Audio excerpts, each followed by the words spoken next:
Bonjour à toutes et à tous, bienvenue parmi nous. Merci d'être avec nous dans Diasporama qui fait sa rentrée aujourd'hui avec Monsieur Mohamed Sidi Saïd. Bonjour. Bonjour. Merci d'être avec nous. Vous êtes avec nous à partir de Paris. Merci d'avoir accepté de faire votre Diasporama. Nous allons faire connaissance avec vous. Vous êtes un personnage, je le dis d'entrée de jeu, très inspirant, au parcours je dirais pas atypique parce que je pense que sur cette terre, il y a beaucoup de personnes qui ont eu le même sort que vous et votre vécu, mais peut-être que beaucoup d'entre eux ne s'en sont pas sortis comme vous. D'accord? Donc, nous allons faire connaissance avec vous. Vous avez fait carrière dans l'entreprise pharmaceutique Pfizer pendant une quarantaine d'années, n'est-ce pas? Vous avez même été vice-président de cette célèbre compagnie, qui est beaucoup d'actualité en ce moment au vu du contexte épidémique. Vous venez de publier un livre, votre troisième livre d'ailleurs, qui s'intitule Du Durdura à Manhattan. Donc, vous racontez un petit peu votre parcours depuis votre enfance en Kabylie jusqu'à votre arrivée, votre ascension à travers Pfizer, donc bien sûr dans les bureaux de New York aux États-Unis. Alors, ça va être difficile de cerner tout ça en très peu de temps, mais je pense que nous allons réussir à le faire ensemble et vous faire découvrir au public du Soir d'Algérie. Un petit bonjour peut-être, un petit mot d'introduction, Monsieur Sidi Saïd, avant de vous poser des questions. Euh, je suis tout à fait ravi d'être avec vous et Merci. je salue avec à la fois beaucoup de joie, mais aussi beaucoup d'humilité tous ceux et toutes celles qui nous regardent, nous observent et nous écoutent. Chaque fois que je peux intervenir sur des sujets de cette nature, je le fais, je le prends en quelque sorte comme un devoir. Merci beaucoup. Et on le sent à travers votre livre, vous êtes beaucoup dans le partage et la transmission, le don de soi. Vous donnez des conférences dans des écoles, de grandes écoles de commerce, vous intervenez un petit peu partout où on vous le demande. Et je vous remercie aussi donc d'être avec nous aujourd'hui. Alors, d'entrée de jeu, et avant de parler de votre livre, donc je l'ai dit, vous avez fait carrière chez Pfizer et dont on parle beaucoup ces 2 dernières années au vu de l'épidémie actuelle.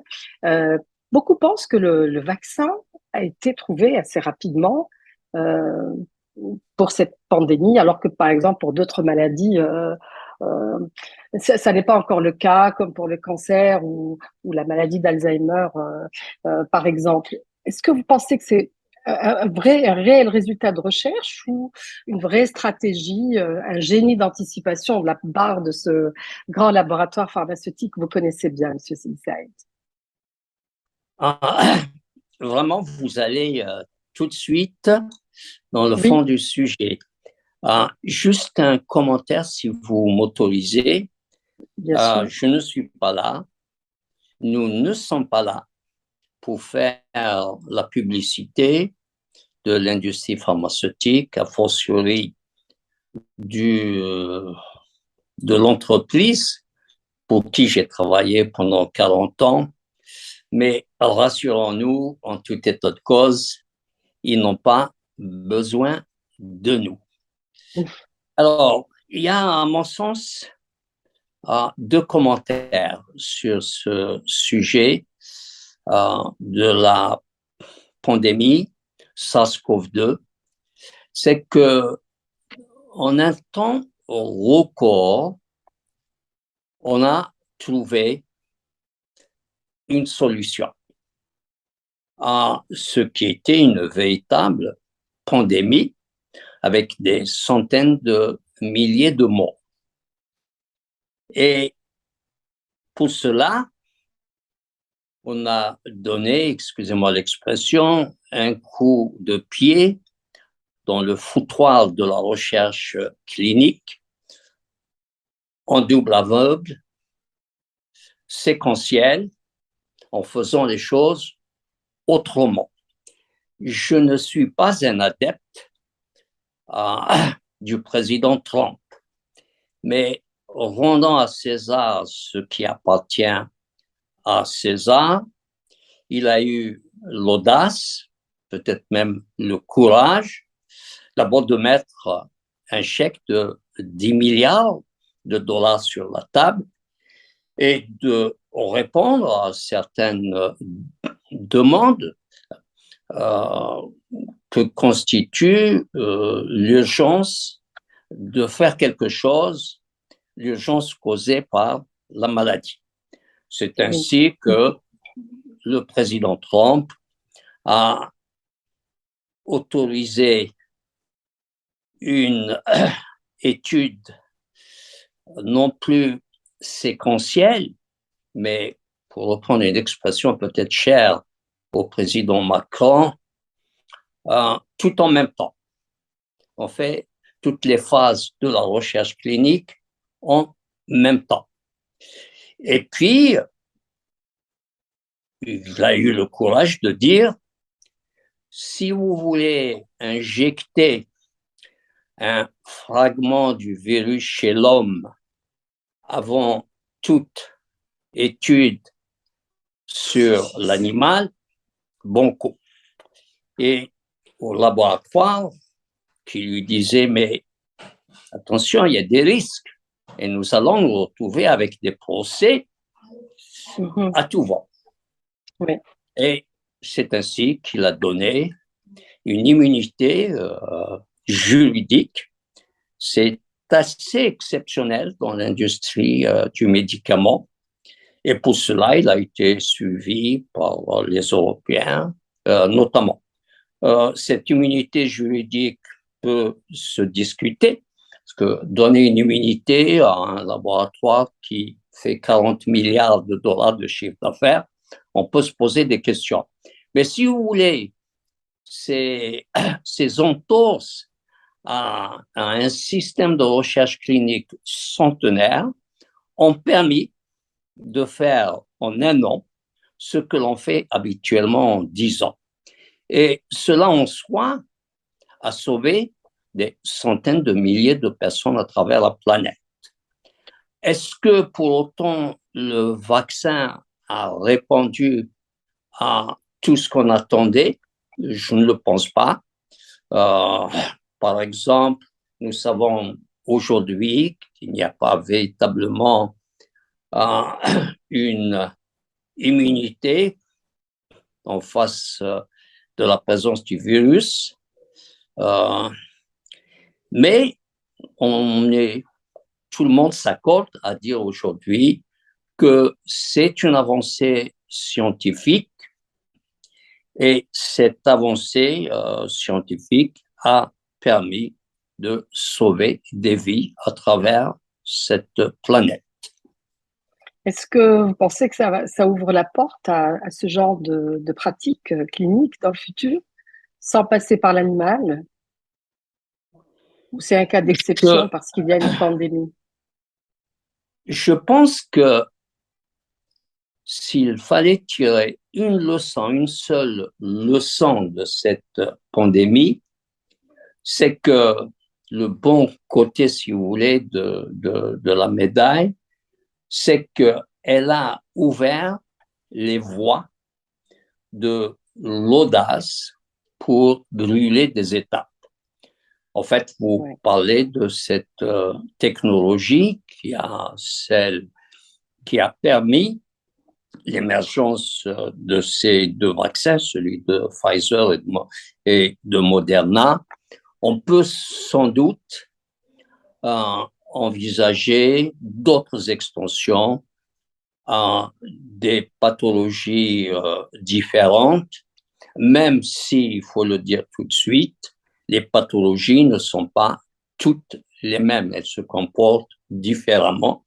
Mais peut-être y a-t-il ici un espoir dans les cancers, peut-être dans les maladies auto-immunes. Mais je reviens juste sur ce que je disais avant. Nous sommes en train de vivre une époque assez particulière avec de profondes transformations de culture, de structure, de comportement, d'espérance. Et, et je pense que aujourd'hui, l'avenir appartient à ceux aux dirigeants. Quand je dis dirigeants, je parle des dirigeants politiques, mais aussi dans les sphères économiques. L'avenir appartient à ceux qui cultivent, qui finissent par acquérir le goût du risque, qui font preuve d'audace et de courage. Et je pense qu'à ce moment-là, les espoirs sont à la hauteur de tous les changements que requiert cette société dans laquelle nous vivons, cette société du 21e siècle.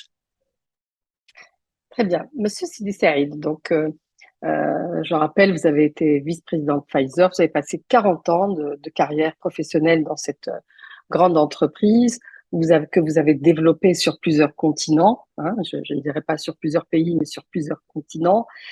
Tout a commencé à Alger, vous avez été recruté comme délégué médical, d'accord? Mais alors, tous les délégués médicaux n'arrivent pas à vice-président d'un grand groupe pharmaceutique comme vous. C'est une ascension formidable que vous racontez très bien dans votre livre. Euh, comment pouvez-vous nous résumer cette ascension? Qu'est-ce qui a guidé cette ascension? Mais je crois qu'avant ça, il faut dire une chose. Tous les maçons ne construisent pas de grands châteaux. Oui. C'est comme ça. C'est le rythme de la vie. Moi, j'ai eu la chance de faire preuve de détermination, de courage. Et puis, je dois le dire, au moins 2 personnes, au moment où j'en avais le plus besoin, m'ont tendu la main. Et cela m'a permis d'avancer, de progresser au point de devenir l'un des 3 présidents opérationnels d'une entreprise de 50 milliards de dollars aux États-Unis et d'en être le vice-président de la maison mère à New York. Mais au fond, plus je réfléchis, plus je me dis, et quand on observe, si vous voulez, la scène médiatique, la scène politique, économique, des gens qui en arrivent, il y en a de plus en plus, c'est tant mieux. Mais je crois que ce qui est important, quand on arrive un peu au sommet de l'ascenseur social, c'est de s'interroger d'abord sur le courage, la volonté, la détermination qu'il a fallu pour arriver là.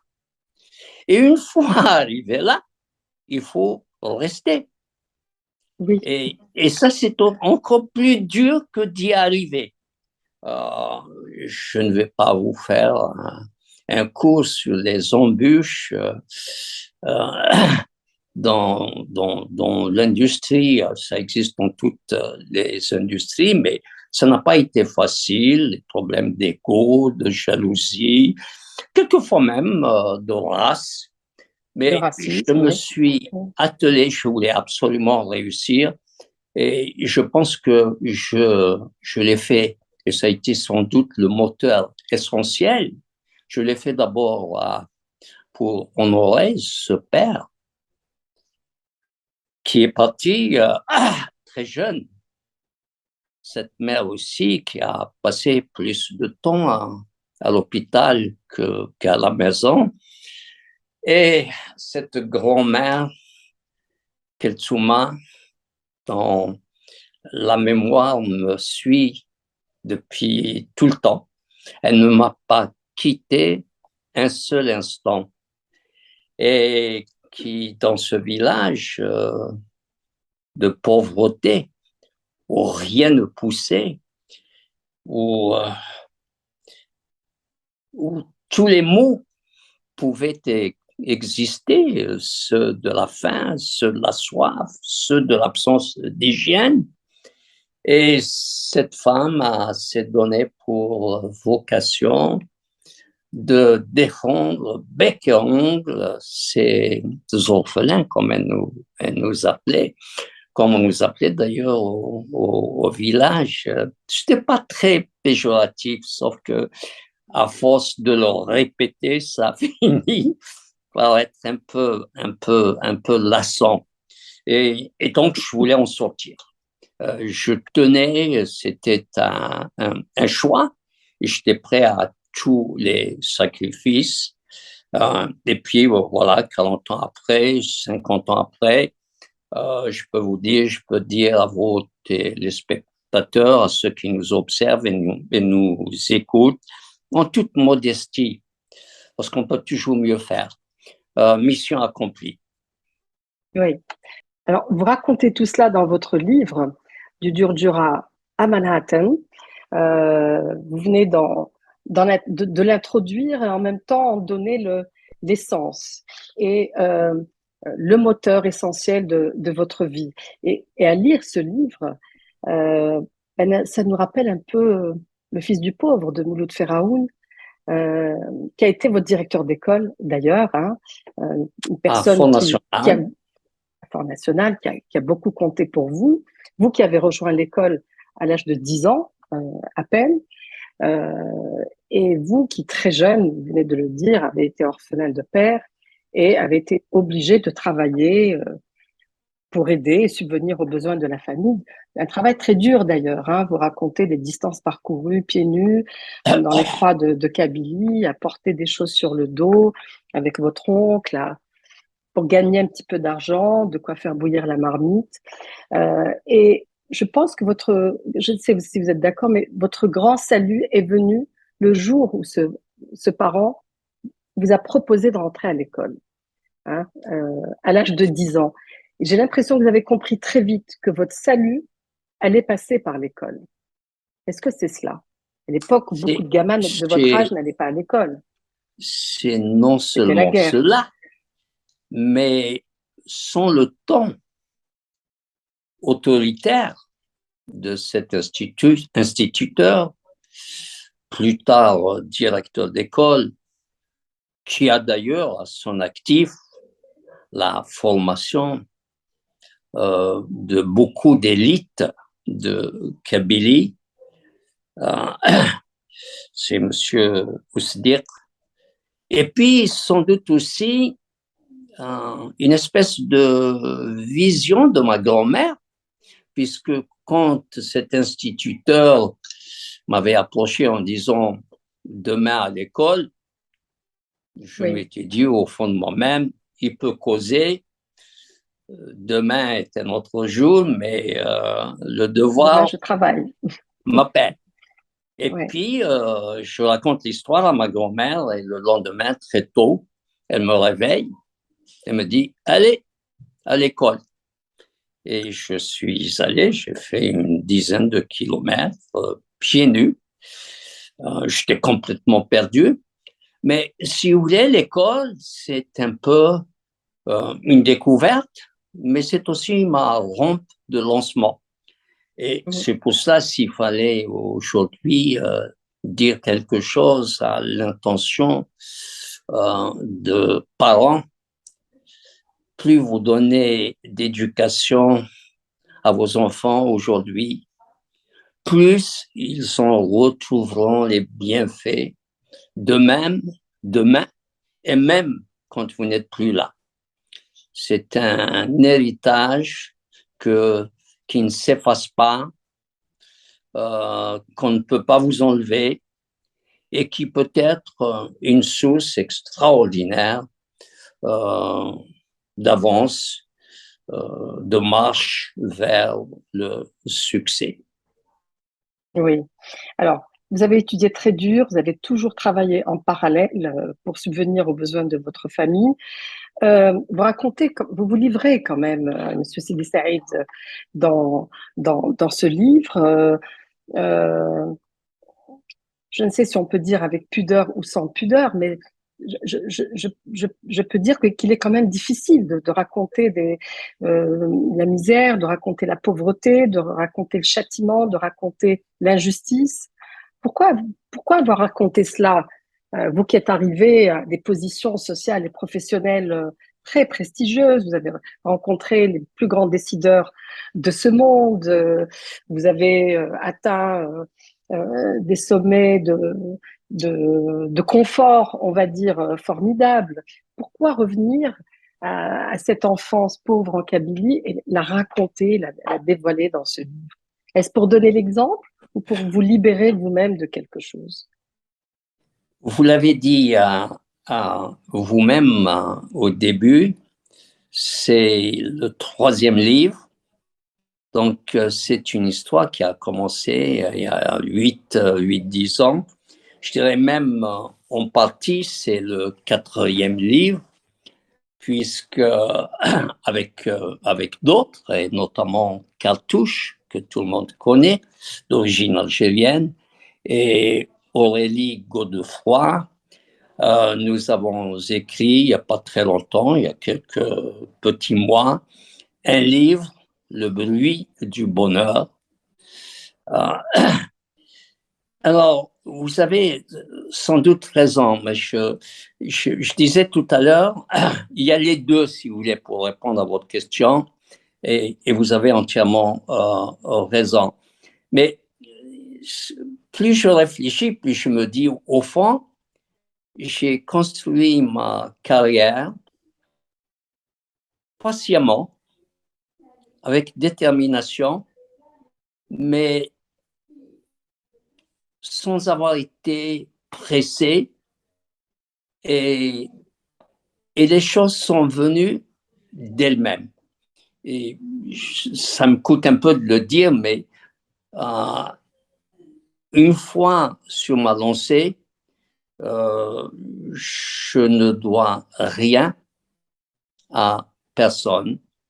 J'ai gravi les marches de l'entreprise, une à une, jusqu'au sommet et sans ascenseur. Oui. Alors, maintenant que je suis retraité, je suis devenu un homme pressé. Vous êtes très actif, hein, on va le voir d'ailleurs. Oui. Plus je fais de choses, plus je me dis, vous savez, c'est dans la nature des choses, je n'en fais pas toute une histoire, mais je voudrais laisser un message, un double message en fait. Un premier message à l'intention de ceux qui doutent de la vie, à l'intention de ceux qui pensent à tort que une fois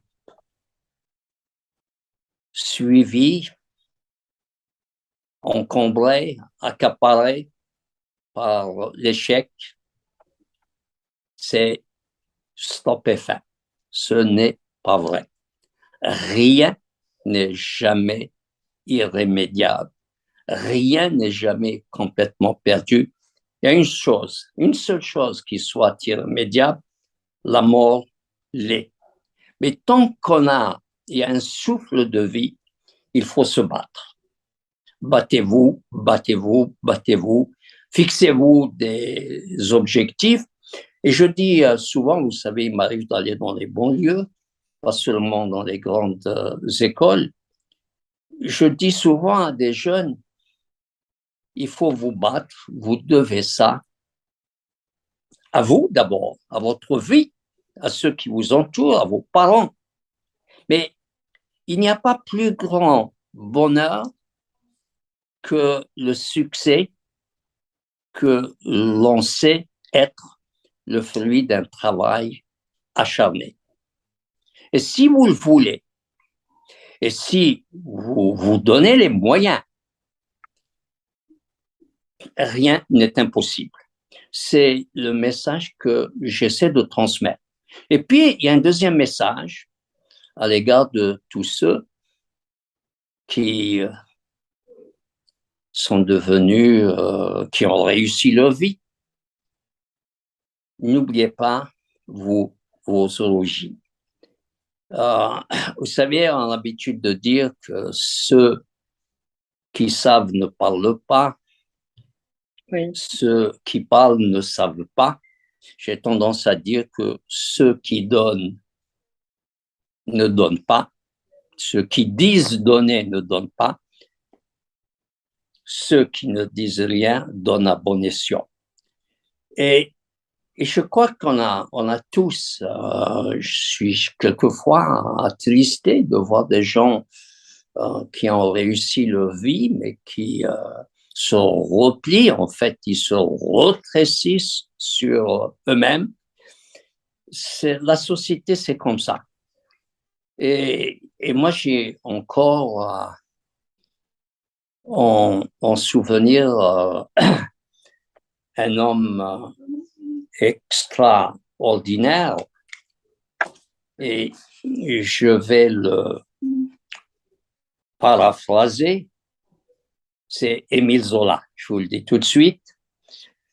Il parle de l'argent roi, l'argent Dieu, au-dessus du sang, au-dessus des larmes, adorer plus haut que les vains scrupules humains dans l'infini de sa puissance.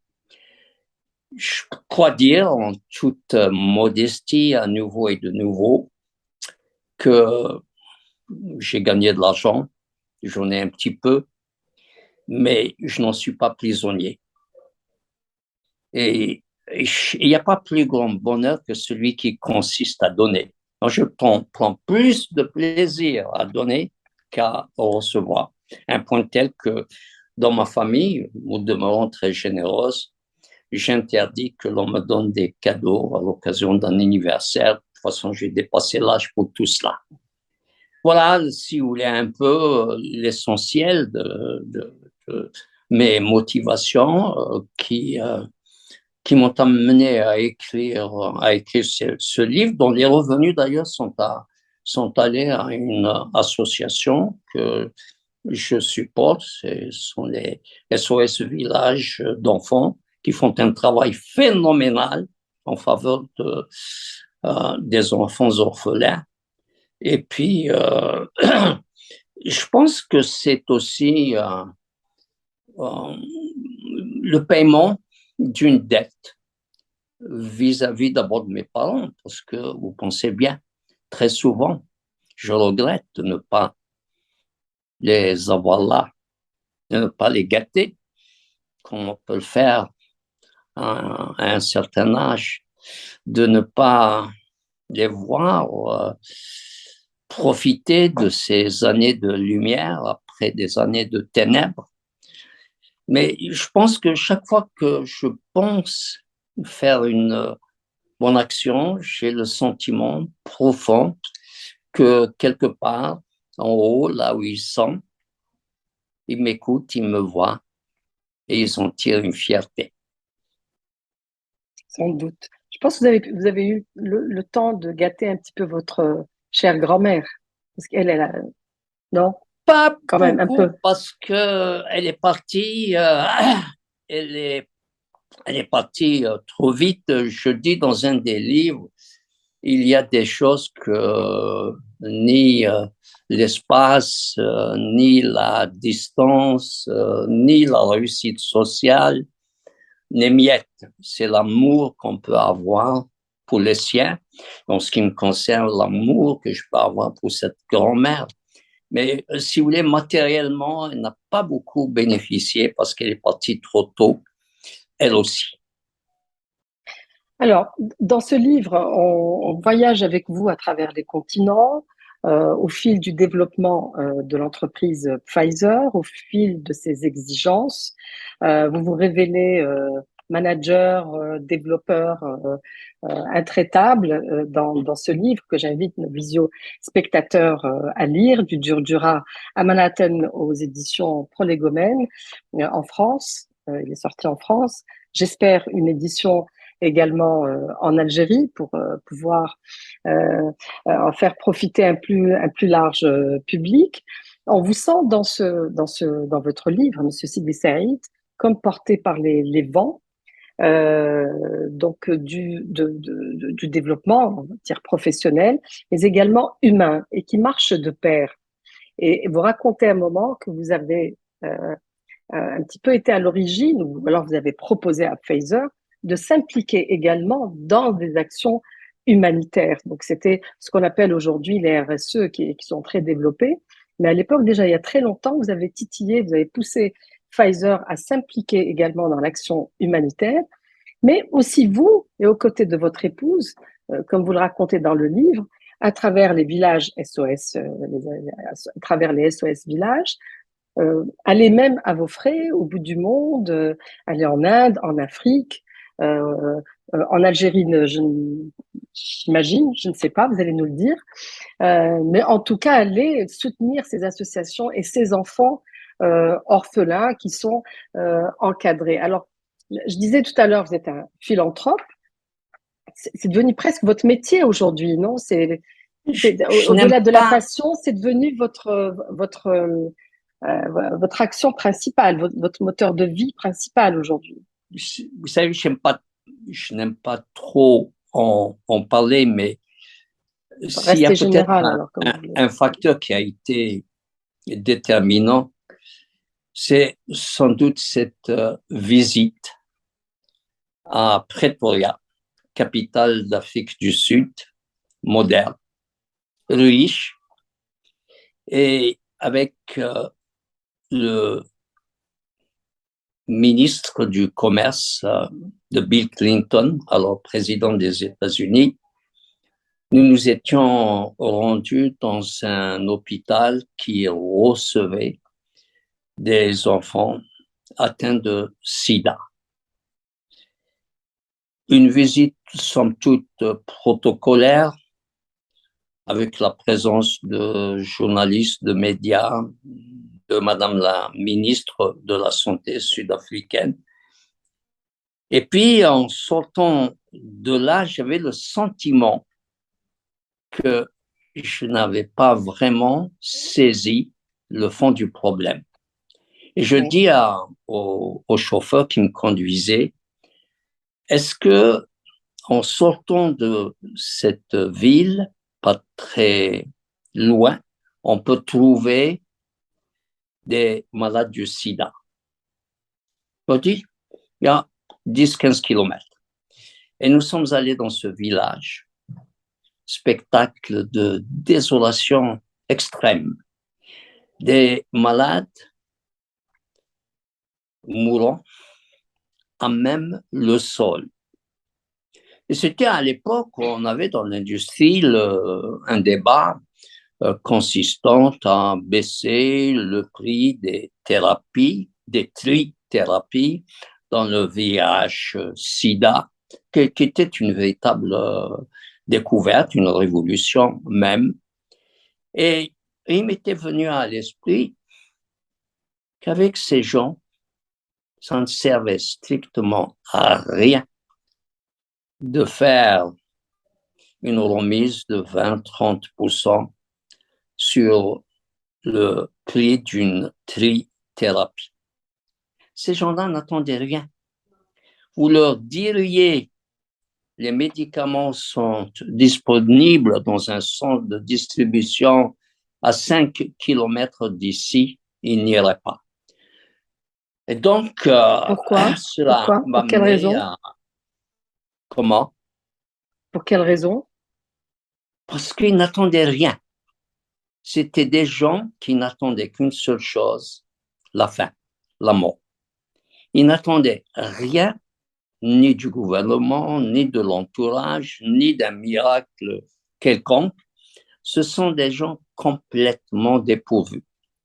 Et j'étais très vite arrivé à la conclusion qu'à ces gens-là, il faut non seulement donner le produit gratuitement, mais il faut aussi l'accompagner avec, avec un budget pour la distribution, pour être sûr que les médicaments arrivent là où ils doivent arriver, un programme d'éducation pour le personnel soignant.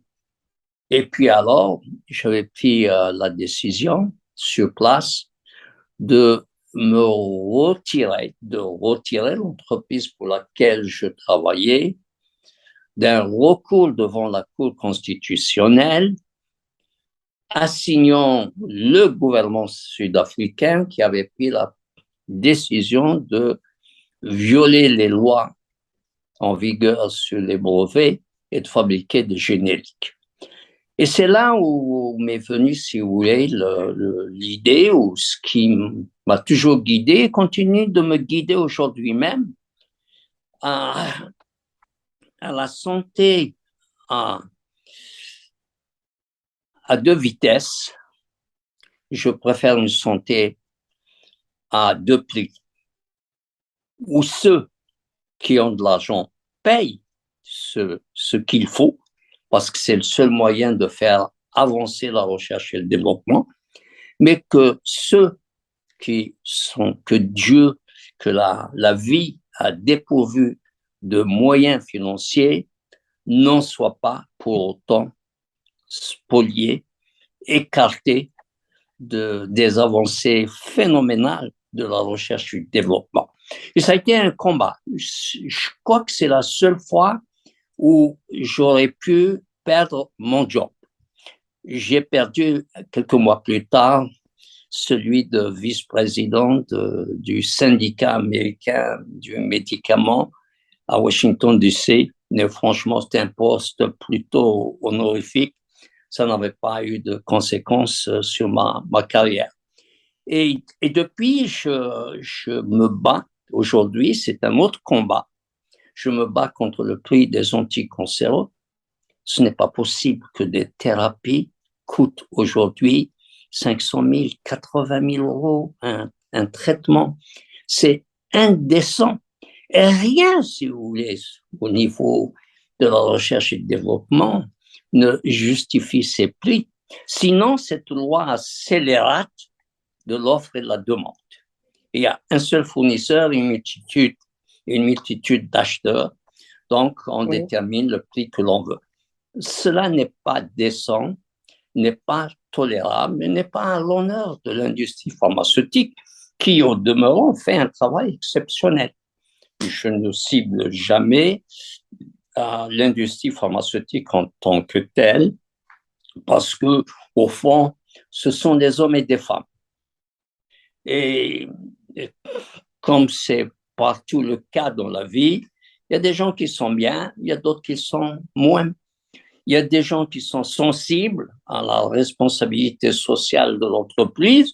Il y a d'autres qui pensent qu'ils fabriquent, ils découvrent, ils vendent, ils payent des impôts. C'est à l'État de faire le reste.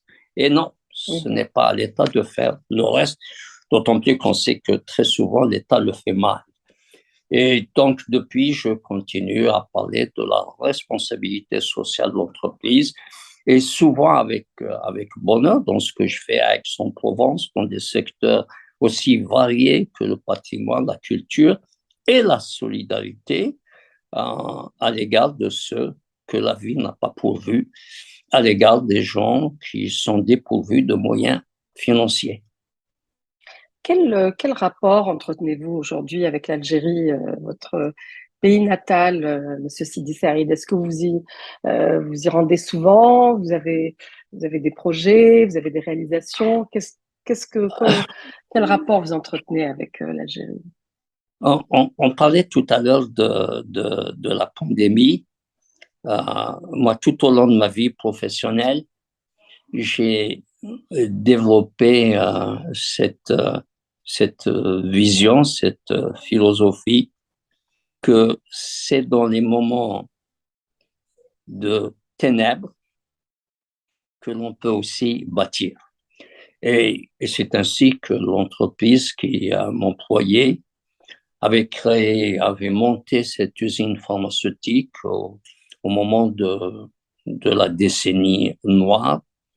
J'ai été à Alger à plusieurs reprises, y compris à l'inauguration. Maintenant, mes rapports avec l'Algérie, ce sont les rapports que peut entretenir tout Algérien avec son pays d'origine. Il n'y a que... Je n'ai pas changé de nom, encore moins de prénom. Je reste fidèle. On vous l'a proposé? On vous l'a proposé? Est-ce qu'on vous a proposé de changer de nom ou de prénom, du moins? lorsque vous Oui, étiez à New c'est York? sans doute au moment de l'établissement du passeport français, mais ça n'a pas effleuré mon instinct ou celui de ma femme une seule seconde. Euh, nous sommes ce que nous sommes. Euh, c'est là où sont mes aïeux, mes ancêtres.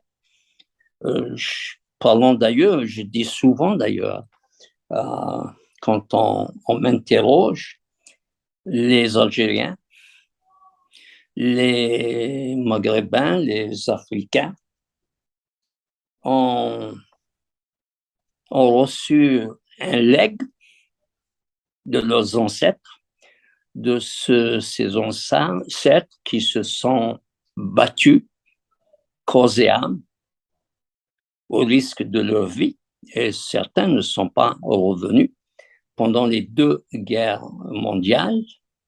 Ils ont fait preuve de courage. Monsieur Zemmour n'a pas sans doute bien appris ses leçons, car à ces gens qui se battaient corps et âme pour défendre le territoire français, défendre l'honneur de la France, on n'a pas demandé un seul instant changer de prénom avant de vous donner une arme. Il s'appelait Kader, Mohamed, Mohand, Alsqi, Jafar, et beaucoup d'entre eux sont partis, ne sont jamais revenus.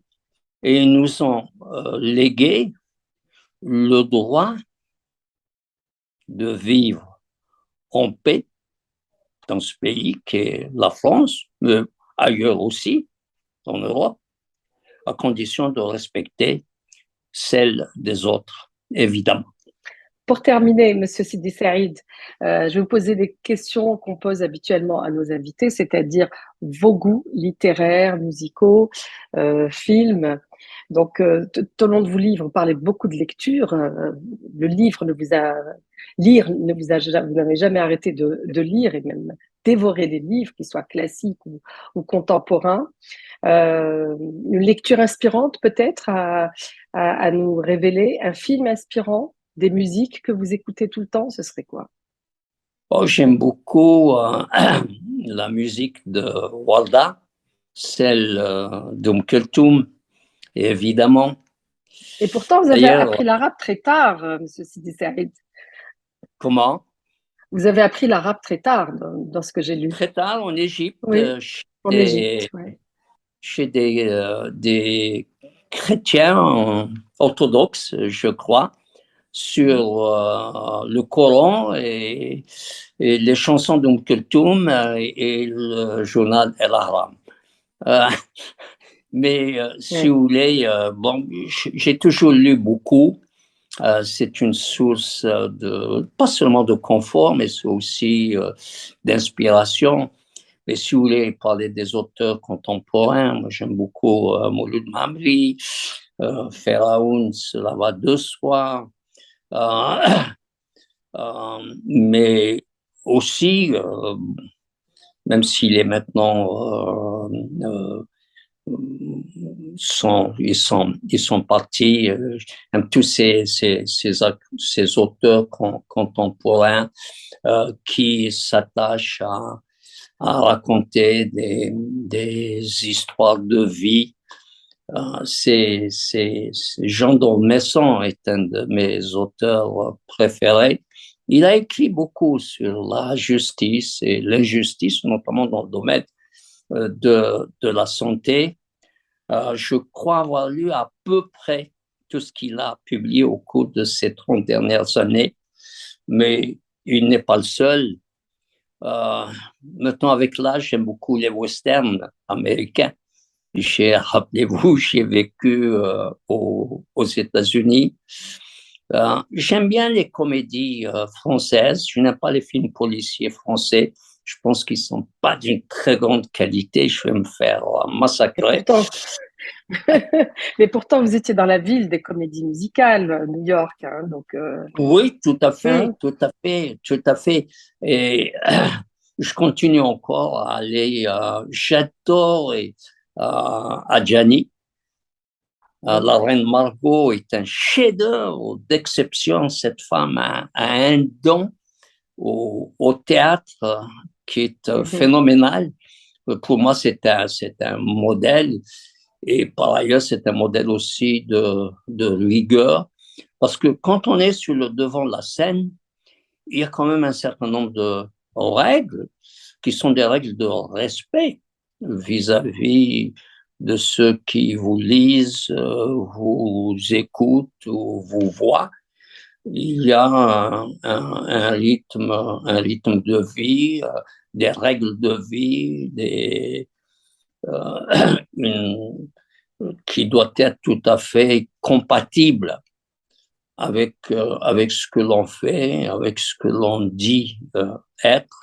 C'est pas toujours facile parce que les médias sont très, très influents. C'est pas vous que je vais dire ça. Et souvent, on voit des dérives euh, qui sont un petit peu malheureuses. Pour ma part, j'y réponds de temps à autre, mais je n'en fais pas le leitmotiv de ma vie. Je crois que je suis très bien au milieu des miens, une famille tout à fait unie. Puis je retourne souvent, sauf pendant cette période de SARS-CoV-2, de COVID-19, où j'avais l'habitude de retourner 4-5 fois par an en Algérie, à Alger, en Kabylie aussi. Je n'ai jamais manqué une seule zerda du village de Aït Sidi Saïd, en l'honneur du marabout vénéré et vénérable Sidi Saïd. Oui. En cuisine, alors, quels sont vos goûts culinaires? Très simple, ma femme cuisine beaucoup, beaucoup de légumes, un peu de viande, mais pas tous les jours, beaucoup de poissons, puisque j'habite dans une région qui a beaucoup de poissons. Mais souvent, je jeûne aussi, je fais beaucoup de sport. Comme ça que je peux tenir à 83 ans, bientôt 84. Et puis, je continue à lire tous les soirs et je continue aussi à écrire. J'écris, comme vous le savez peut-être, des chroniques dans le journal La Provence à Marseille. Ce sont des flèches, très souvent, dont les pointes ne sont pas toujours plongées dans du miel avant de les publier, mais toujours sur des problèmes de santé, sur des problèmes de jeunesse, sur des problèmes d'accès aux soins, à l'économie, au bien-être, le droit à l'éducation. Je crois que mon agenda est assez chargé. C'est assez chargé et on sent cette envie d'apprendre et d'avancer dans la vie vous a guidé jusqu'à aujourd'hui, à savoir, enfin, à utiliser les réseaux sociaux pour vous exprimer vos opinions, la presse comme canal d'expression. Vous n'avez pas dit vos derniers mots, hein, j'ai envie de dire. Et alors là, pour terminer, Monsieur Sidi Saïd, une question récurrente dans Diasporama que je pose à tous nos invités. C'est, si vous vous rappelez le jour du grand départ euh, d'Algérie, ou même de votre village, hein, peut-être qu'il y a eu un premier départ de votre village vers Alger, qu'avez-vous emporté de précieux et de cher à vos yeux dans votre valise et que vous avez peut-être encore aujourd'hui? Le souvenir de gens pauvres, mais orgueilleux, pauvres, mais généreux. Et je racontais d'ailleurs dans le livre que cette générosité a fini un peu par peser, mais c'était fait avec une simplicité exemplaire. On n'avait pas dans le village de mendiants. Euh, on n'avait pas aussi de gens ni violents, ni de gens qui commettent des petits larcins. Une société saine, pas très riche parce que sur cette terre aride, peu de choses poussaient. On vivait essentiellement des mandats en provenance de ce qu'on appelait alors la métropole. Et vous savez, j'ai été pendant assez longtemps écrivain public.